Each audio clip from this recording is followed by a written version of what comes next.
Okay, meine lieben Freunde der leichten TV, dann mal willkommen zurück auf dem Kanal Computersachen. Und ja, womit fangen wir denn eigentlich an? Ja, gar nicht so einfach.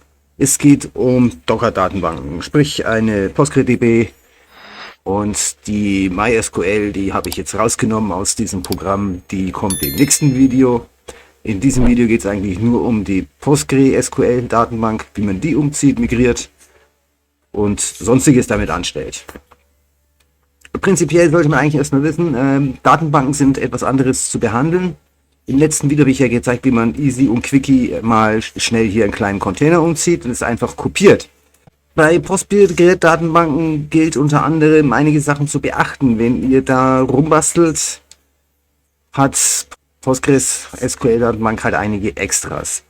Sprich, das Dateiformat. Entweder ihr benutzt ein Docker-Volume, um eure Postgres-Datenbank zu speichern, oder ihr verwendet ein NTFS-Volumen, wenn ihr zum Beispiel Docker Desktop unter Windows ausführt.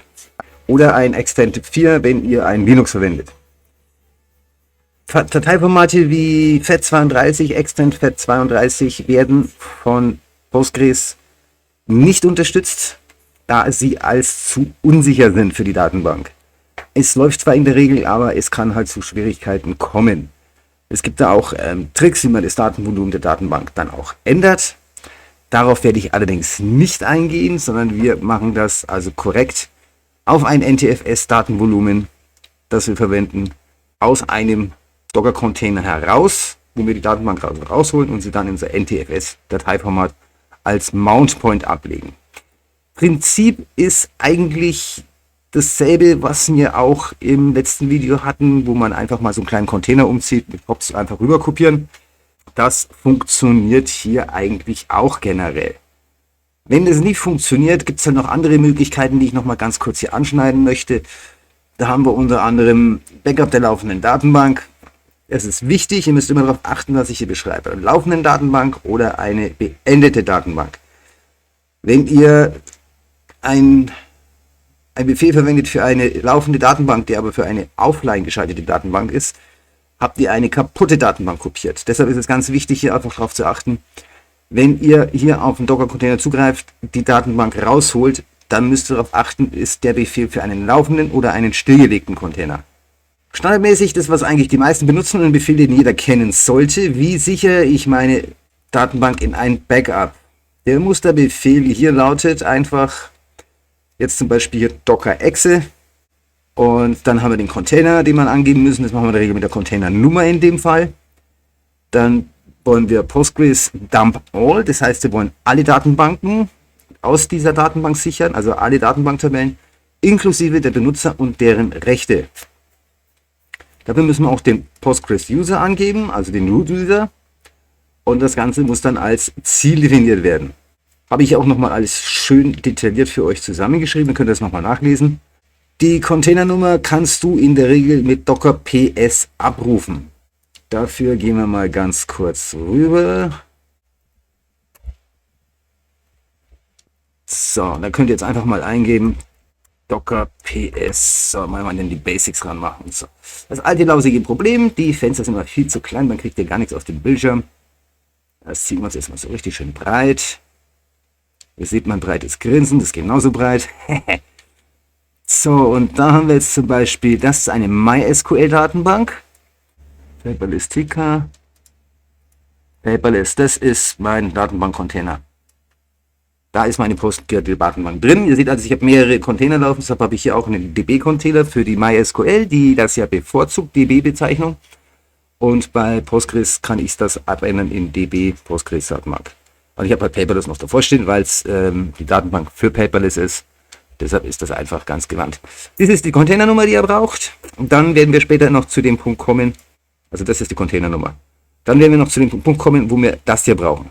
Ne? Also nicht hier das, wenn ihr jetzt mehrere Datenbanken habt, nicht MySQL hier, DB, ne? Das ist MySQL, sondern dann auch wirklich hier euren Datenbank-Container. Bei mir heißt der Paperless-DB für Datenbank Postgres. Dann weiß ich, das ist eine Datenbank Postgres.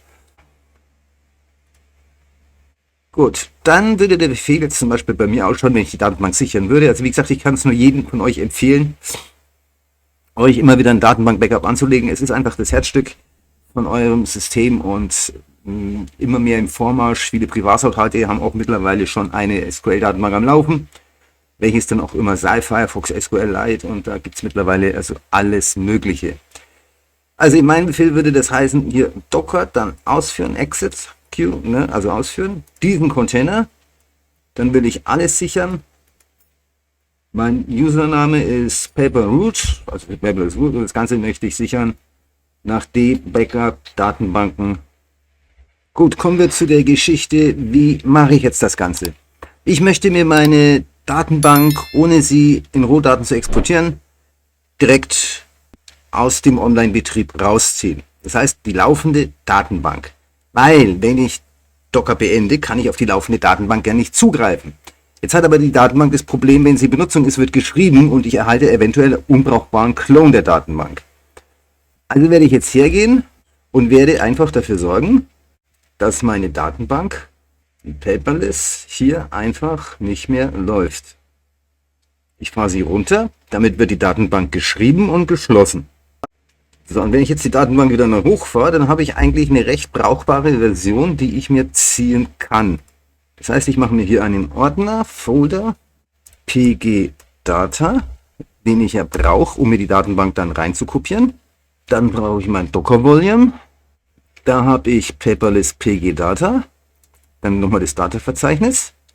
So, und hier ist jetzt auch nochmal wichtig, dass ihr unter View nachschaut, unter Show hier, dass hier dass hier das Zeug eingeschaltet ist, dass er alle Daten übernimmt. Na? Also Hidden Items, das ist ganz wichtig, sonst sind versteckte Dateien vorhanden, die ihr nicht mit kopiert. So, String A, war falsche String H.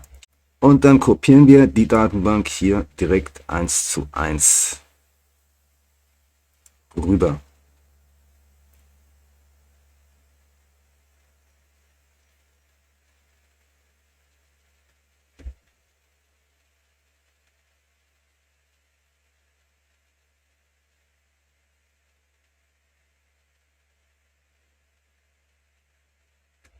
So, hat er mir ohne Fehler gemacht.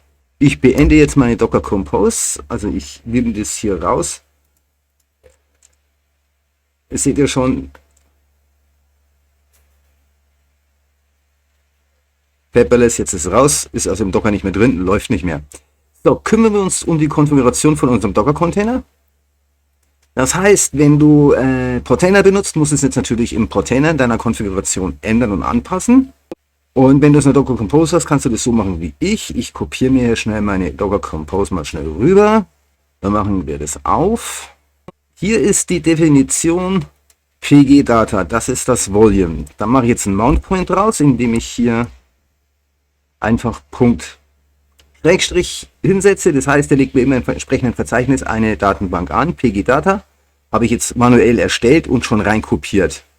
Dann gehen wir mal ganz runter. Da haben wir nämlich noch Volumendefinitionen drin stehen. So, da wir kein Volumen mehr haben, müssen wir natürlich auch den Befehl Volumes rausnehmen. So.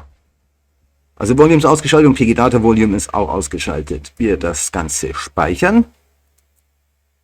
Wenn wir jetzt natürlich mal ganz kurz nochmal was nachhaken, so ein Gedanke, der mir gerade durch den Kopf geht. Wenn du jetzt natürlich das pgdata-Verzeichnis hier aus deinem Docker-Volumen rauskopierst und du verwendest die live im Internet oder in der Firma, wo darauf zugegriffen wird und geschrieben wird, dann solltest du dafür sorgen, dass zwischen Herunterfahren nach dem Neustart keiner mehr in die Datenbank schreibt, dass sie unverändert ist. Das ist so ein ganz wichtiger Ansatz. Wenn du diesen Trick machst, dann wirklich sicherstellen, dass niemand mehr, bis du sie kopiert hast, in dieses Datenbankteil reinschreibt. Dann hättest du wieder das Problem, dass du nicht geschlossene Bereiche hast, Dateien, temporär offene Files und so weiter, die dann nicht mehr der Datenbank zugeordnet werden und du hast wieder einen unbrauchbaren Clone.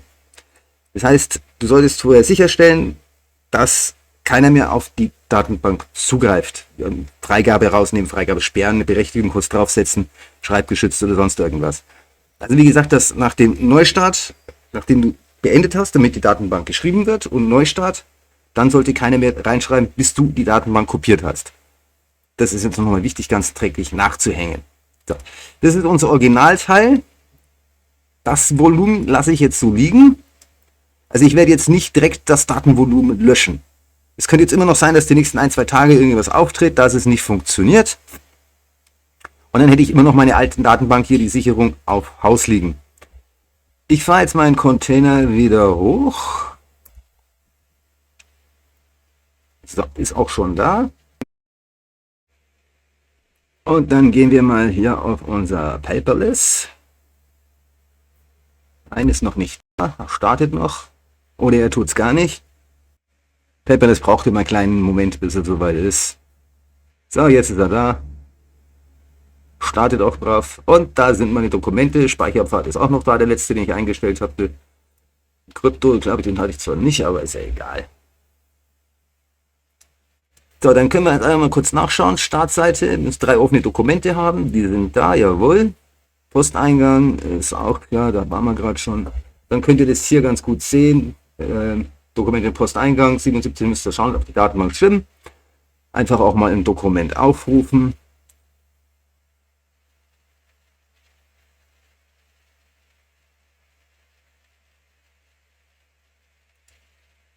Wird auch geladen. Sehr schön. Dann können wir noch mal kurz schauen, ob er die Setup sich gemerkt hat. Genau, das ist auch noch drin. Unsere Einstellungen. Papierkorb. Da könnt ihr einfach mal ganz kurz durchchecken. Gruppen und Benutzer. Gut, da haben wir nichts drin. Da bin nur ich drin. Ich bin die einzigste arme Sau, die hier arbeitet in dem Laden. Jawohl. Was wir auch mal erwähnt haben. Gut, damit ist eure Paperless-Datenbank, also eure Postgres DB, also Postgres SQL, umgezogen auf einen neuen Server. Wie gesagt, kannst du in ein anderes Verzeichnis reinkloppen, auf einen anderen Server, je nachdem, wie du es haben willst. Also dieser Trick funktioniert eigentlich in beide Richtungen.